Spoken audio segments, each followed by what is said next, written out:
여러분이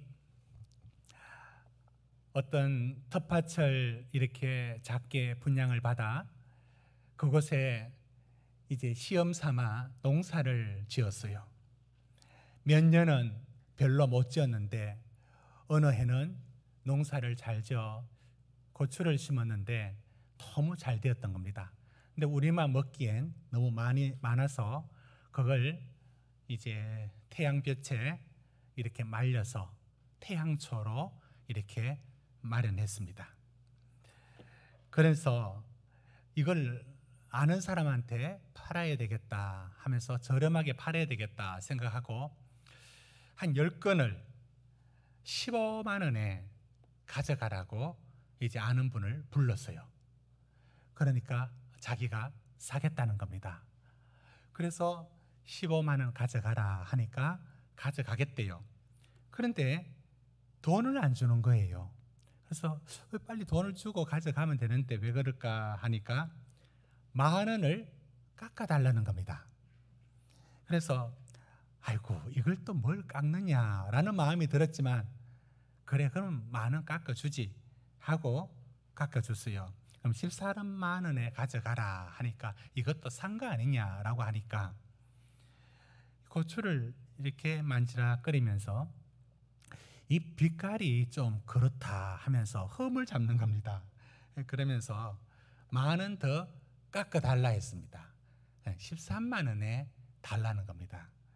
속상했지만 그럼 14만 원 가져가라. 내가 이제 돈 벌려고 한 것도 아니고 하면서 가져가라 이렇게 했는데 그래서 13만 원 줄 줄 알았는데 내가 가진 게 12만 원밖에 없으니까 이것만 갖고 그냥 하자 됐지 하고 이렇게 끝내는 겁니다.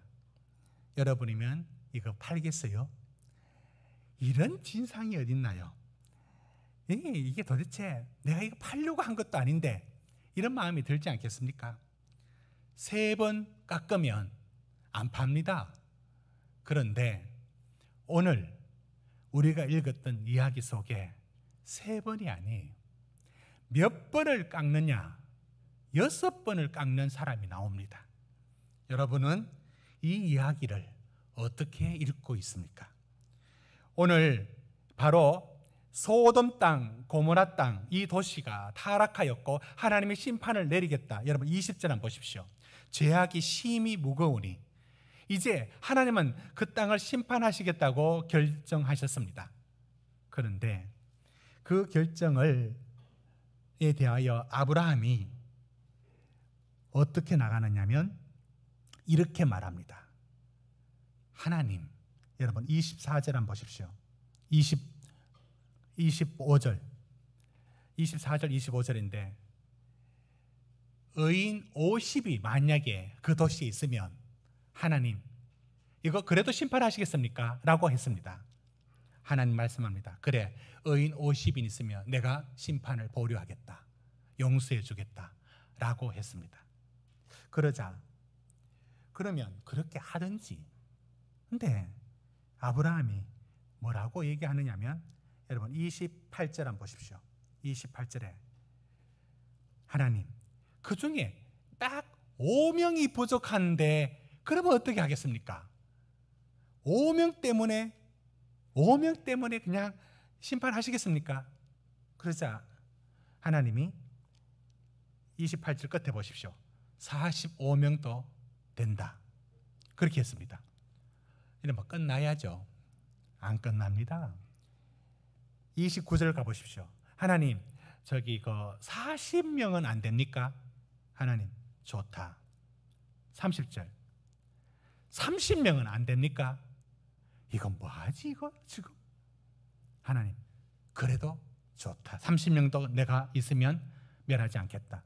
31절에 20명은요? 하나님 그래 20명도 괜찮다. 이게 끝난 줄 알았더니 32절에 하나님 한 번 더 말하는데 이게 마지막인데요 10명이면 될까요? 하나님 말씀합니다. 그래 10명도 괜찮다. 사랑하는 성도 여러분 오늘 이 본문을 여러분들은 어떻게 읽었고 어떻게 이해하십니까? 이게 여러분 성경 구절은 아니고 성경 이렇게 편집해서 나올 때 색깔 달리 제목을 뭐라고 붙여놓고 있습니까? 여러분 성경책에는, 제 성경책에는 소돔을 위한 아브라함의 기도 이렇게 되어 있습니다. 여러분 성경책에는 어떻게 이름을 붙였는지 모르겠습니다. 여러분 이게 기도입니까? 여러분 이걸 기도로 볼 수 있습니까? 예, 내용상은 기도였을 것입니다. 그런데 저는 가만히 보니 이게 기도라기보다는 하나님 앞에 협상을 하고 있다는 생각이 들지 않습니까? 그런데 그 협상을 아니 어떻게 50명, 45명, 40명, 30명, 20명, 10명, 6번 이건 밀당, 밀고 당기고 이게 거래하고 협상하고 이런 느낌이 다분히 들었습니다. 이걸 기도로 보기에는 기도보다는 하나님 앞에 뭔가 협상하는 듯한 협상의 언어로 저는 읽혀졌습니다. 그래서 가만히 보니 아브라함이 의도했는지 아니면 의도하지 않았는지는 모르겠지만 지금 아브라함이 하나님 앞에 협상하고 있다는 생각의 눈으로 이 본문을 읽어보면 정말 그렇게도 보입니다. 제가 4가지 이유를 찾아봤습니다. 첫째, 여러분 뭐라고 얘기하느냐면 28절 한번 보십시오. 28절에 50의인 중에 몇 명? 5명이 부족하면 그 5명 부족함으로 말미암아 온 성읍을 멸하시리까. 여러분 이거 굉장한 협상의 멘트예요. 왜냐하면 지금 보십시오. 50명이면 멸망시키겠습니까? 살려주실 거죠? 라고 했죠. 그런데 싹 바뀌어서 5명 때문에 멸망시키겠습니까? 여러분 말이 어떻게 바뀌었는지 아시겠습니까? 50명이 아니라 5명 때문에 줄이겠습니까? 여러분 이 협상의 언어를 저는 휴대폰 가게에서 들어봤습니다. 설명을 오랫동안 하더라고요. 제가 시간과 에너지를 투자해서 다 설명을 들었습니다. 이 가게 저 가게도 들렸고 여기서 앉았습니다. 설명을 다 듣고 괜찮다라고 결정을 다 했습니다. 다 할 찰나에. 그런데 이렇게 제가 좋은 가격에 드릴 수 있었던 거 저도 참 기쁜데요 라면서 뭐라고 얘기하냐면 부가 서비스를 이용해 주셔야 됩니다. 그럼 그게 또 뭔데요? 예, 부가 서비스가 있는데요. 이거를 한 몇 달만 이용하면 됩니다. 월 한 8,000원 정도 나갑니다. 이건 뭐지? 제가 속으로 이건 미리 말을 하든지 그 시간과 에너지를 다 투자해 놓고 결정하는데 요 작은 거 하나를 속 밀어 넣는 거예요. 그리고 결국은 뭐라고 하냐면 그러니까 제 안에 마음속에 요거 때문에 지금까지 시간과 에너지를 투자한 것을 포기할 수가 없더라고요. 그리고 또 옆에서 더 멘트가 날아옵니다. 석 달하고 자동으로 끊어도 됩니다. 이게 다 좋게 하는 일입니다. 그래, 그 석 달이면 된다니까 하지 뭐. 이렇게 되는 겁니다. 지금 아브라함이 이걸 협상의 관점으로 보면 이게 얼마나 놀라운 협상의 말입니까? 하나님 5명 때문에 망하게 하겠습니까? 굉장하지 않습니까? 그런가 하면 때로는 굉장한 칭찬을 합니다. 여러분 협상할 때 칭찬하면 먹힙니다. 100세 아브라함이 맞나 싶을 정도로 굉장한 순발력입니다. 여러분 23절 한번 보십시오. 23절 같이 읽읍시다. 시작.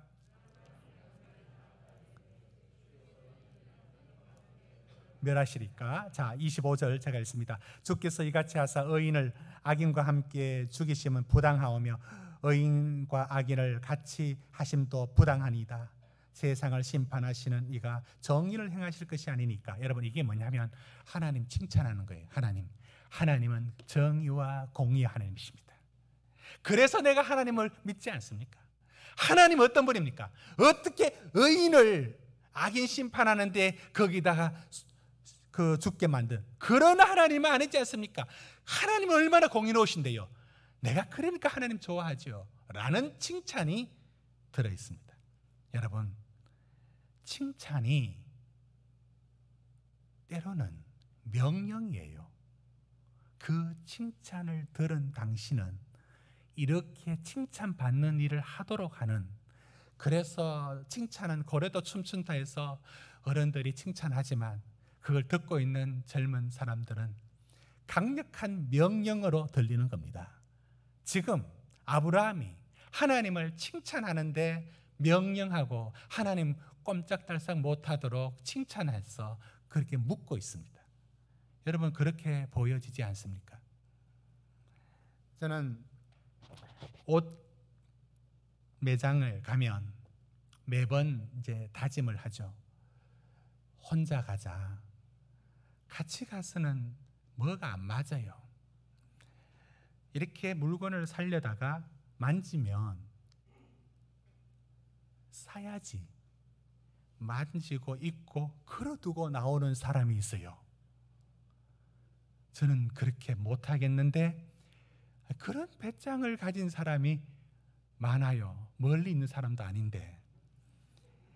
그러니까 저는 뒷골이 뜨거워서 그냥 땡겨서 그냥 못하겠어요. 그래서 근데 옷가게 가면 두 부류의 주인이 있어요.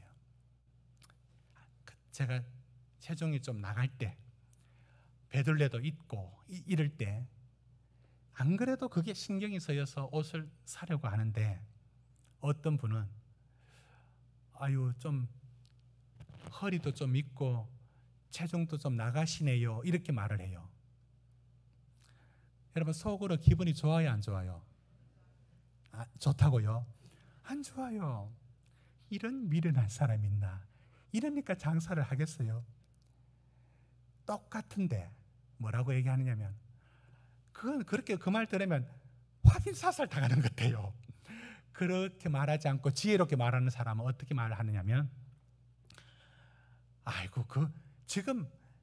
그 나이에 그 정도면 굉장히 괜찮은 거예요. 지금 이 정도는 입으셔도 충분합니다. 아무 일 없습니다. 멋있는데요. 괜찮아요. 여러분, 똑같은 걸 갖고 왜 그렇게 얘기해 줄 수 있지 않습니까? 그러면 저는 그 옷을 거의 삽니다. 그렇게 삽니다. 그럼 옷이 저를 사게 하느냐? 아니에요. 여러분이 그런 것처럼 저도 그 말에 다 아는 뻔한 거짓말 같은 칭찬을 그래도 받아들입니다. 아브라함이 지금 하나님께 칭찬하고 있어요. 하나님 정의의 하나님이라고. 이런 식으로 협상하고 있는 겁니다.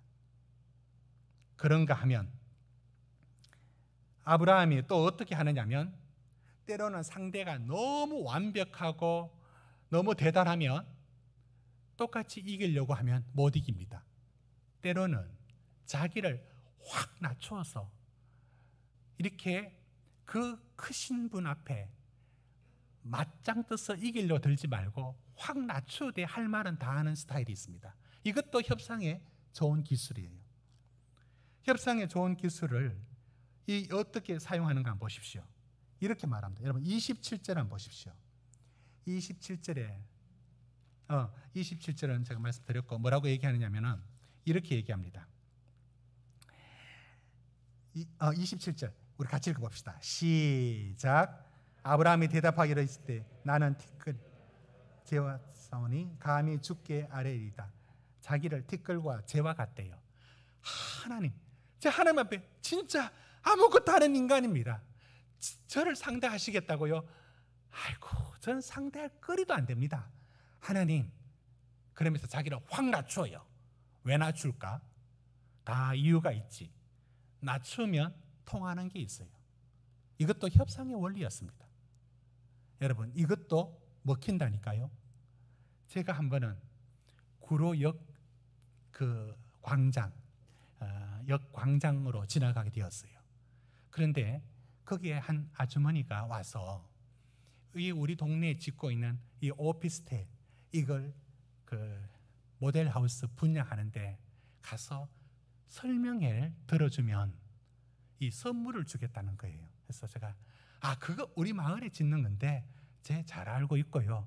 저게 관심도 없고 형편도 안 됩니다. 이렇게 이제 잘랐어요. 안 하겠다고.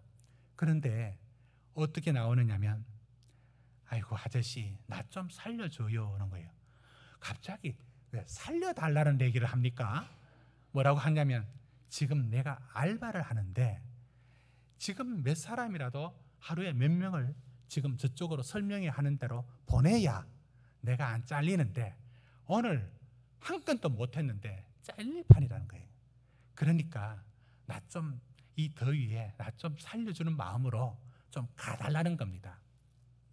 전혀 마음 없었는데 잘린다니까.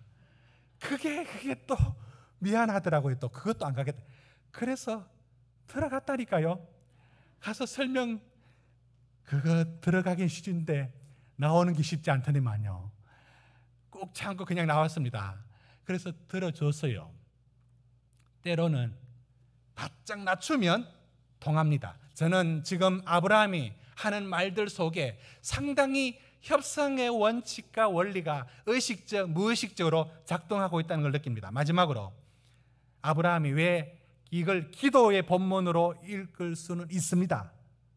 저는 또 다음에 설교할 때 기도로 읽을 겁니다. 그러나 또한 분명히 기도로 보기에는 협상에 가까운 측면이 있다는 것을 저는 여기서도 보는 것도 사실입니다. 그래서 제가 찾고 있는 겁니다. 여러분 마지막에 한번 보십시오. 32절에 뭐라고 하느냐면 이 카드는요 오늘날 그 모든 홈쇼핑이라든지 모든 데 통합니다. 어떤 말인가 들어보십시오. 32절 아브라함이 또 이르되 주는 노하지 마옵소서 내가 뭐라 말합니까? 이번만 더하리다. 여러분 이 6번을 번복을 하는 마지막 카드에는 이 카드를 씁니다. 뭐 지금까지 양보하신 하나님 이번만 한다는데 그거 못하겠습니까? 그러니까 마지막은 들어주십시오 이렇게 말합니다. 여러분 이 마지막이라는 말 앞에는 이 협상이 굉장히 유리한 점을 점료할 수 있습니다. 지금은 아닌데 옛날에 새마을이나 무궁화 타고 이제 서울역에서 내려가다 보면 천안 정도 지나갈 때 호두과자를 들고 이 카트를 끌고 지나가면서 거기 음료수와 과자를 파는 그런 거 있지 않습니까? 지금은 없더라고요. 지금 있는가요? 그런데 그게 그때 제가 그분이 천안 정도 지나가다가 이 천안의 명물 호두과자를 팔겠다는 거예요. 그런데 멘트 사람들 앞에 사람들 별로 안 삽니다. 그런데 어떤 멘트를 쓰느냐면 이것 지나면은 여러분 다시는 살 수가 없습니다. 이게 마지막이래요. 근데 그 마지막이라는 말이 왠지 사야 될 것 같아. 이제는 사야 될 것 같아. 사람들이 나도요 하면서 한 차량 안에 한 서너 사람은 꼭 삽니다. 이 마지막이란 말도 협상의 언어인 겁니다. 사랑하는 성도 여러분, 제가 오늘 이 말씀에서 아브라함과 하나님, 여러분 이게 지금 협상할 상대가 됩니까? 어떻게 하나님 앞에 협상을 한단 말입니까? 감히. 그런데 아브라함이 협상을 하고 있어요. 이 언어가 협상의 언어가 아니면 뭡니까? 그리고 한두 번도 아니고 6번이나 바꾸는 이 실력이 아브라함 대단하지 않습니까? 도대체 제가 여기서 던지는 질문이 무엇이냐면 어떻게 한두 번도 아니고 6번을 하나님의 계획을 바꾸려고 번복시키고 하나님의 계획을 수정하고자 바꿀 수 있었느냐고요. 도대체 무엇 때문인가요? 여러분 무엇 때문에 아브라함이 그렇게 했다고 할 수 있다고 생각하십니까? 일반적으로 또 많은 분들이 이렇게 말합니다. 아브라함이 그 소돔 땅에 살고 있는 그 조카 롯 가족을 생각해서 조카 롯이 포로로 잡혔을 때 그 전쟁에 참전하면까지도 도와줬거든요. 그 마음이 지극합니다. 그 아브라함이 조카에게 양보하는 거 보십시오. 그 아브라함이 조카에 대해서 아들처럼 생각했어요. 아들이 없었잖아요. 그런데 떠났잖아요. 얼마나 애정 깊게 생각하고 있었겠습니까? 그래서 살리려고 그렇다. 맞느냐? 맞아요. 맞는데 다시 한번 보십시오. 그렇더라도 6번은 바꿀 수는 없을 거예요.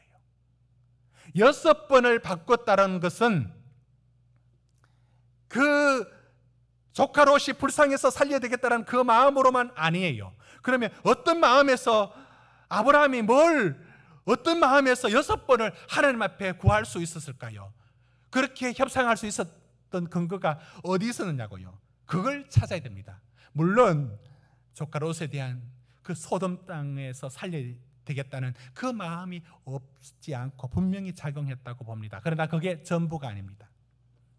그걸 찾기 위한 것은 어렵지가 않습니다. 가만히 읽어보면 그 원인이 아브라함이 6번이나 하나님 앞에 협상하면서 이렇게 물러나지 않고 있는 이 끈질긴 모습이 근거가 어디 있느냐면 심판하시겠다는 하나님, 그분 안에서 이미 아브라함이 눈치를 챘어요. 무슨 눈치? 이런 눈치. 여러분 같이 읽어봅시다. 자, 16절, 17절 우리 크게 읽어봅시다. 시작. 그 사람들이 거기서 일어나서 소돔으로 향하고 아브라함은 그들을 전송하러 함께 나가니라. 여호와께서 이르시되 내가 하려는 것을 아브라함에게 숨기겠느냐. 여러분, 하나님이 소돔 땅을 심판하려면 천사를 대동하여 심판하러 곧장 가시지 왜 아브라함한테 찾아옵니까? 아브라함에게 또 왜 말을 합니까? 지금 심판해야 되겠다는 말을 왜 아브라함한테 다 말을 합니까? 17절 보십시오. 왜 말을 했을까요?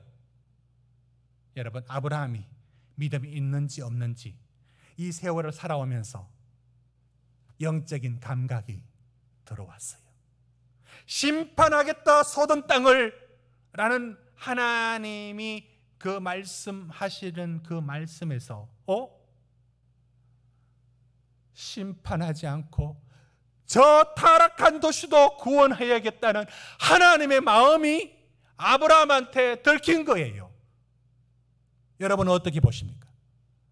왜 곧장 심판하러 가시지? 왜 아브라함한테 왜 17절처럼 다 말을 해요? 왜 그렇게 했을까요?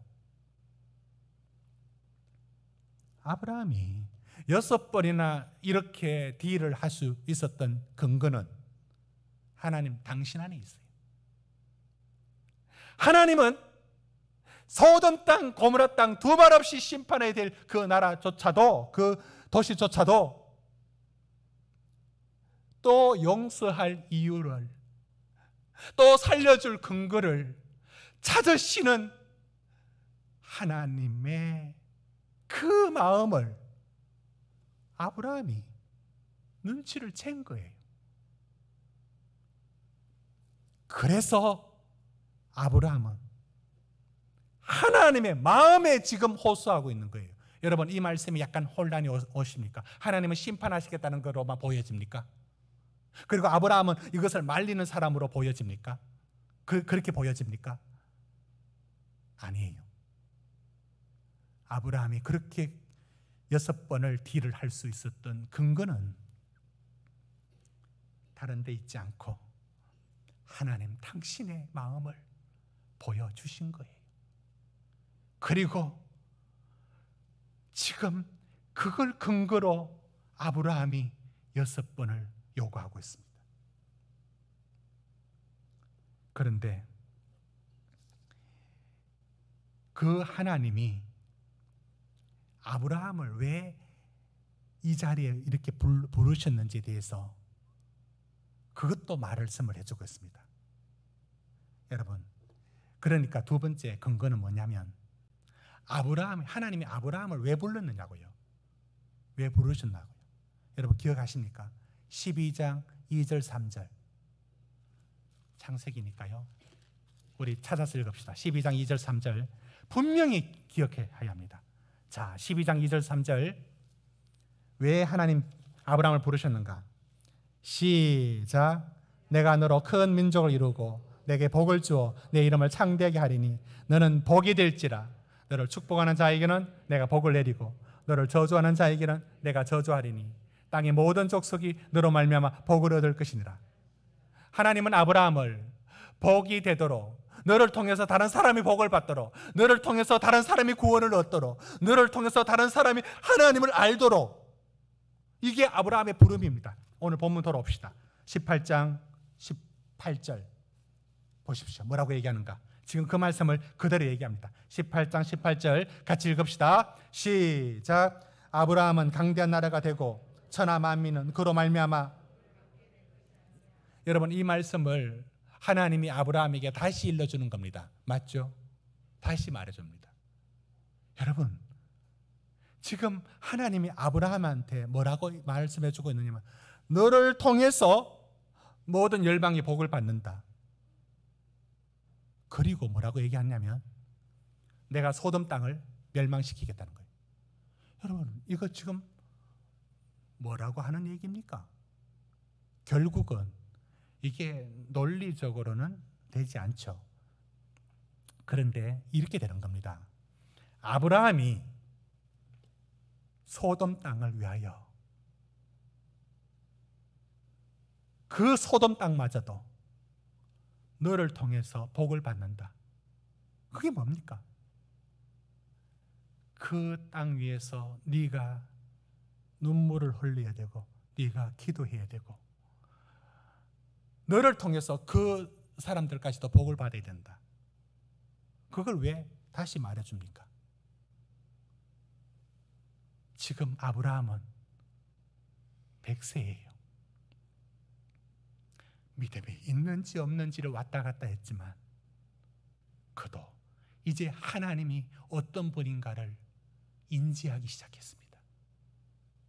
어떤 하나님? 나를 불러서 중보하게 하신 거예요. 너 왜 불렀지?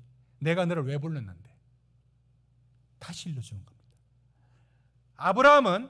하나님은 아브라함에게 이 기도를 어쩌면 6번이 아니라 더 이상 계속 요청하는 자로 하나님은 아브라함에게 그 자리를 내어준 겁니다. 그렇게 중보하라고 세워준 겁니다. 이것이 아브라함에게 오늘 이 말씀이 깨달아진 겁니다. 그래서 6번이나 그럴 수 있었습니다. 여러분, 이거 놀랍지 않습니까? 하나님이 다 하시면 될 텐데 하나님은 왜 아브라함을 사용하실까요? 전혀 놀라운 일이 아니죠. 오늘도 때로는 한 가정 안에 먼저 부르신 사람을 아브라함이에요. 그를 통하여 모두가 하나님의 구원에 이르도록 하나님이 하시면 되잖아요. 아니요. 아브라함을 사용하시고 아브라함의 기도를 사용하시고 아브라함, 우리의 눈물의 기도를 사용하여 하나님이 구원하고자 하는 사람이 있는 거예요. 하나님은 이 방식으로 저들을 구원하시기 원하십니다. 아브라함은 그걸 알아챈 겁니다. 나는 기도해도 된다는 것을. 나는 하나님 앞에 6번이 아니라, 여러분 오늘 이 말씀을 상상을 해보십시오. 10명이 아니라 하나님, 아브라함의 얼굴에 정말 세상 말로 철판을 깔고 이렇게 말합니다. 하나님, 나 면목 없지만 요청합니다. 10명 안 되면 9명은요, 8명은요, 7명. 여러분, 하나님 어떻게 말씀했다고 상상할 수 있습니까? 이 본문의 근거에서. 저는 아브라함이 마지막에 1명은 됩니까? 라고 했을 때 하나님 이렇게 말씀하지 않을 거예요. 안 돼. 1명은 안 돼. 너무 적어. 전혀. 하나님 절대 그렇게 말씀하지 않으실 겁니다. 하나님은 지금 어떻게든 저들마저도 살리려는 하나님의 마음이 충만합니다. 그러나 또한 심판을 해야 되는 정의와 공의의 하나님이 여전히 그들을 사랑하는 사랑의 하나님, 이 두 가지가 지금 하나님 마음에 함께 있습니다. 그리고 그 마음의 한편을 아브라함의 중보의 기도를 하나님은 원하고 계시고 사용하고 계시고, 그 마음은 아브라함만의 마음이 아니라 하나님의 마음이에요. 이게 하나님의 마음인 겁니다. 그리하여 이걸 알아챈 아브라함이 6번을 이렇게 협상하듯이 하나님께 요구할 수 있었던 것입니다. 저는 마지막 근거로 어떻게 6번이나 이렇게 기도할 수 있을까, 어떻게 6번이나 협상할 수 있었을까라고 했을 때, 여러분, 그건 이런 뜻이 있습니다. 여러분, 하나님이 다스리시는 나라의 통치 원리가 나와 있습니다. 여러분, 19절을 한번 봅시다. 19절 같이 읽습니다. 시작. 내가 그로 그 자식과 건속에게 명하여 여호와의 도를 지켜 의와 공도를 행하게 하려고 그를 택하였나니 이는 나 여호와 아브라함에게 대하여 대한 말을 이루려 함이니라. 여러분 보십시오. 하나님이 의와 공도, 의와 공도란 말을 성경에는 다양하게 사용합니다. 한번 보실까요? 이걸 제데카 또는 미슈파트 이렇게 씁니다. 그러니까 의와 공도, 정의와 공의, 이런 말을 꼭 젓가락처럼 두 개를 붙여서 씁니다. 여러분, 어떤 단어들은 꼭 그 말을, 우리말도 그런 말 있지 않습니까? 한 번 말하면 안 되고 두 말을 꼭 붙여서 써야 됩니다. 그런데 물론 제각기 다른 뜻이 있습니다. 의와 공의란 말은, 여러분, 의란 말은 히브리어로 체데카, 공의는 미슈파트라는데, 의라고 하는 것은 두 말이 거의 유사한 뜻을 갖고 있지만 굳이 놔두자면 의는 하나님과의 관계입니다. 하나님을 사랑하고 하나님을 인정하고 하나님을 섬기고 그분 안에 살아가는 그 관계를 말합니다. 의. 그리고 그 의를 갖고 있는 사람은 당연히 이 땅에서도 정의와 공의를 행하면서 부도덕하지 않게 정직하게 살아가는 실행적인 부분이 공의입니다. 이게 하나님 나라의 원리예요. 의와 공의가. 자, 19절 됐습니다. 19절에 하나님이 원하는 나라가 어떤 나라입니까? 의와 공의의 나라입니다. 의와 공의. 여러분, 23절 25절에 아브라함이 들고 나온 이유가 이겁니다. 하나님은 여전히 모든 사람이 의와 공의, 공도, 곧 하나님을 알고 하나님을 섬기며 살기 원하는 나라를 이루기 원하시는 것, 그것이 하나님의 뜻인 것을 아브라함은 알고 있습니다. 하나님이 먼저 또 다시 일러주셨습니다. 그래서 그걸 근거로 아브라함은 6번이나 이야기할 수 있었습니다. 마지막으로 6번을 읽으면서 여러분은 하나님의 마음을 알아챘습니까? 50명, 45명, 40명, 30명, 20명, 10명. 10명도 괜찮다라고 할 때 그 하나님 안에 들어있었던 그 소돔과 고모라, 멸망받아 마땅한 그 나라마저도 살리려는 하나님의 마음을 여러분은 읽을 수 있었습니까? 그리고 왜 의인을 찾느냐고요? 왜 의인을 찾느냐고요? 왜 의인 10명이 아니라 어쩌면 의인 한 명을 왜 찾느냐고요? 의인이 있으면, 그러니까 이 도시가 의인이 있으면 살리겠다는 거예요. 왜 의인을 악인과 함께 멸망시킬 수 없는 하나님. 지금 왜 의인을 찾느냐면, 여러분, 이게 여기서 벌써 하나의 그림자가 보여지지 않습니까? 의를 찾는 하나님. 하나님이 우리를 살리려고 할 때 의가 아니고는 어떤 누구의 의가 필요해요. 의가 필요하다고. 우리로는 심판을 받는데 누구의 의라도 있어야 돼. 그 의를 찾아야 돼요. 그런데 누구의 의를 찾습니까? 로마서에서 이렇게 말했습니다. 이제는 율법 외에 하나님의 한 의가 나타났으니 율법과 선지자들의 증거를 받은 것이라. 곧 예수 그리스도를 믿음으로 말미암아 모든 믿는 사람에게 미치는 하나님의 의인이 차별이 없느니라. 여러분, 왜 예수 그리스도를 로마서가 하나님의 의라고 말하는지 아시겠습니까? 그리스도의 의가 아니고는 살릴 수 없는 거예요. 그래서 한 의가 필요했습니다. 하나님의 한 의가 나타났다. 여러분, 구원이라는 말도 있고 얼마든지 사용할 텐데 왜 의라는 말을 굳이 사용했습니까? 바로 이겁니다. 하나님이 우리를 살리려고 할 때 그 의가 되시는 그리스도의 십자가를 의로 삼아서 우리를 용서하시고 구원하시고 살리십니다. 이것이 아브라함의 얘기 속에 그 그림자가 들어 있습니다. 사랑하는 성도 여러분, 오늘 말씀 속에서 하나님이 얼마나 우리를 구원하시는지 그 사랑의 뜻을 읽었습니까? 그리고 그냥 나갈 수 없습니다. 기억하십시오. 하나님 당신 혼자 일하시지 않습니다. 믿음이 있는지 없는지 모르는 부족하기 한이 없는 사람이라 하여도 하나님은 아브라함을 사용하듯이 먼저 부른 우리를 사용하여 우리의 눈물을 사용하여 우리의 간절한 기도를 때로는 수십 년을 사용하여 하나님은 당신의 구원을 이루어 가십니다. 그 자리에 부름받은 우리가 아브라함인 것입니다. 기도하시겠습니다.